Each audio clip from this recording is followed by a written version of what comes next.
भिवाड़ी नगर परिषद चुनाव की तारीखों के ऐलान के साथ ही शहर में चुनावी सरगर्मियां तेज हो गई हैं। नगर परिषद के 60 वार्डों के लिए 9 सितंबर को मतदान होना है। चुनाव मैदान में उतरने की तैयारी कर रहे संभावित प्रत्याशी अपने अपने वार्डों में जनता के बीच पहुंचकर विकास कार्यों और भविष्य की योजनाओं को लेकर समर्थन जुटा रहे हैं। इसी कड़ी में वार्ड नंबर 49 से निर्दलीय प्रत्याशी के तौर पर चुनाव लड़ने की तैयारी कर रहे छुट्टन खान ने वार्ड के विकास को लेकर अपनी प्राथमिकताएं सामने रखी। गौरतलब है कि नगर परिषद के पिछले कार्यकाल में छुट्टन खान की मां आसिया पार्षद रह चुकी हैं। ऐसे में इस बार वार्ड 49 में उनके परिवार की राजनीति सक्रियता और पिछले कार्यकाल में किए गए कार्यों को लेकर भी चर्चा हो रही है। नगर परिषद कल लड़ने जा रहे हैं, आप किस वार्ड से चुनाव लड़ेंगे? जी, मैं पहले तो जी आपके चैनल की आपकी बहुत बहुत धन्यवाद जो आपने हमारा इंटरव्यू लिया। और मैं 2019 में वार्ड नंबर 49 से पार्षद बना, तो मैं पार्षद बना जनता ने चुना। कुछ हालात ऐसा लॉकडाउन रहा उस टाइम, तो फिर भी हमने काम कराया रोड के नाले के पानी का जो बोर भी लगाए। और अब के मालिक ने अगर हम चाहा तो हमारे यहाँ सब सुझाव पार्क की समस्या है, कब्रिस्तान में थोड़ी बाउंड्री की समस्या है।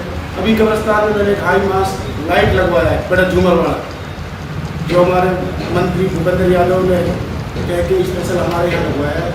और अगर और मौका मिला तो मैं शिक्षा, पानी, रोड जो मुझसे रह गए कोई काम, उनको बढ़ चढ़ के करूँगा।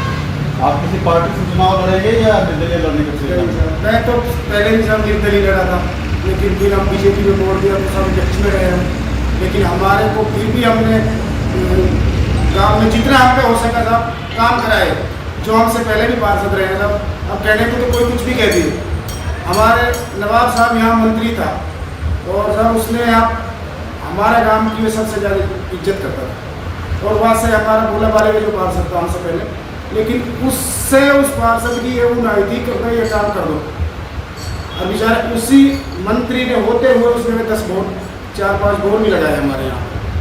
और सर उसके बाद में एक बार चुनाव हार गया मैं। और सर जब बड़ा तो मैंने कोई भी काम में एक हॉस्पिटल 2008 में नवाब साहब मंत्री था, उस टाइम उद्घाटन हुआ था। तो अब उसमें जो जनप्रतिनिधि मेरे से पहले रहा उसको कुछ पता नहीं कहाँ से आएगा, कहाँ से लाना, कहाँ से। तो हम पीडा ने हमारे को सेक्शन कराए और 30 लाख रुपए दिए। आज जो बिल्डिंग काम में बनकर तैयार है। आपके कार्यकाल में कितना कार्य हुआ है, आगे की क्या रणनीति रहेगी? सर शुरू में तो अब तो शुरुआत की थी सब, अब तो नई राजनीति में है। और अगर मौका मिला तो मालिक चाहे जनता को खुश कर देंगे। जितना हुआ उतना तो हुआ था। रोड भी किया आपने, रोड भी बनाए, नाली बनाई, पानी का भी काम किया, सीवर, बिजली, स्कूल, जो भी काम हमारा बड़का काम में किया था। और अगर जनता ने आपने मौका दिया तो साहब अपने बढ़ चढ़ के काम करेंगे और शिक्षा की तरफ ज़्यादा ध्यान देंगे। युवा बालकों को आगे बढ़ा के उसको रोजगारी की भी करेंगे कि अपने कंपनियों में हमारे काम करें। आपके वार्ड में फैक्ट्रियाँ भी लगी हुई हैं जी, उन फैक्ट्रियों में क्या स्थानीय युवाओं को रोजगार मिलता है या नहीं मिल रहा है, तो उसको लेकर के आप उनसे बात करेंगे? मेरे पास ही कोई भी गांव का कोई भी बंदा, कोई लड़का आया है तो